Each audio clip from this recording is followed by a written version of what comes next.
Hello, welcome to a series of tutorials about Diigo, or also known as the Digest of Information, Groups, and Other Stuff.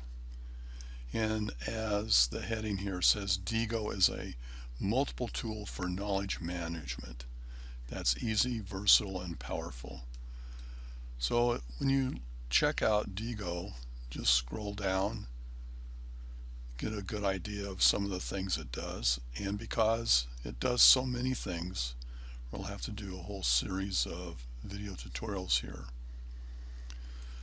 So obviously one of the first things you want to do when you get to Diigo is to sign up.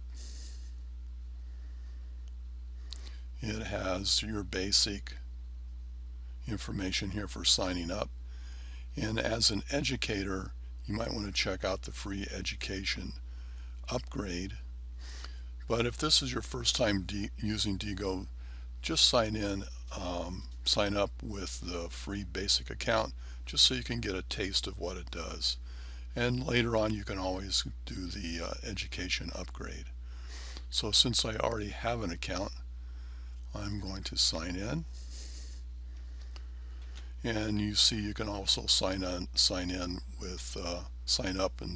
with all these social medias options. So when I sign in, I see, because I've been using Diigo now for about 3 years, I have a lot of information here, and we're going to go through this one at a time.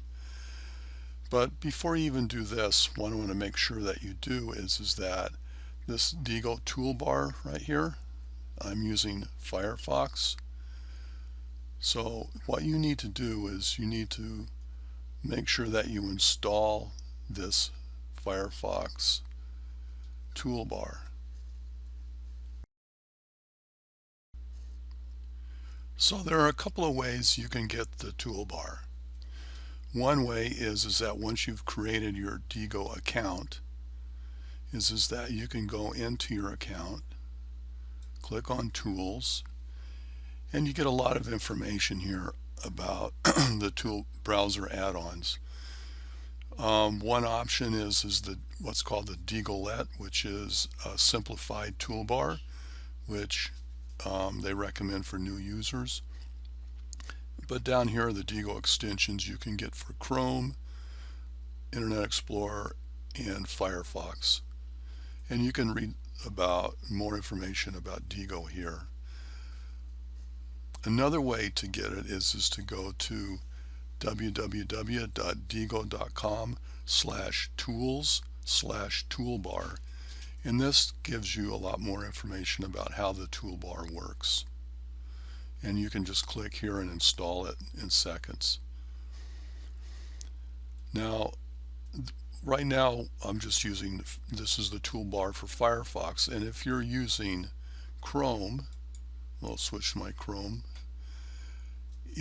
Basically Diigo just gives you this little blue D.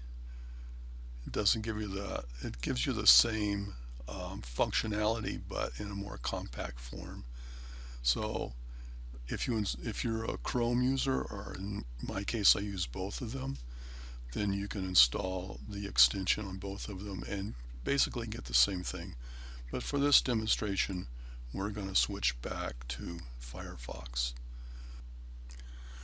So once you've created a Diigo account and you're logged into your Diigo account, as you can see I'm logged in up here, you'll come to the first page you'll usually come to is your library.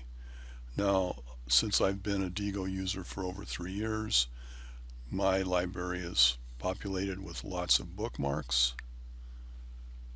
So you can see a lot of bookmarks here.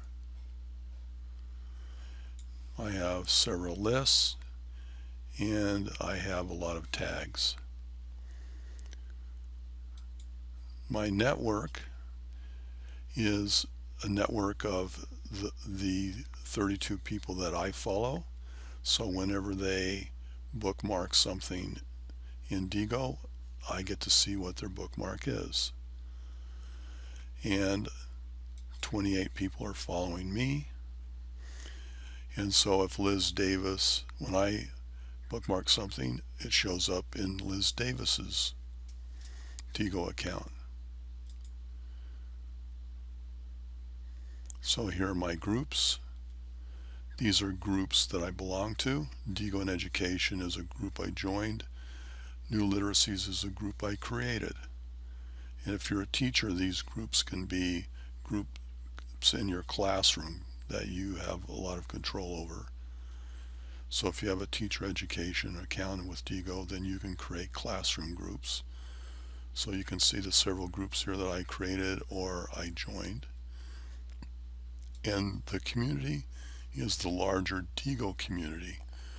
So here's a bookmark, 20 ways to provide effective feedback to your students from educational technology and mobile learning. 45 people have bookmarked it, and if I click on there, I can see all those 45 people.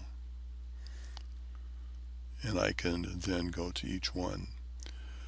So over the next several tutorials, we're going to look at each one of these areas closer and learn more about how to use them in Diigo.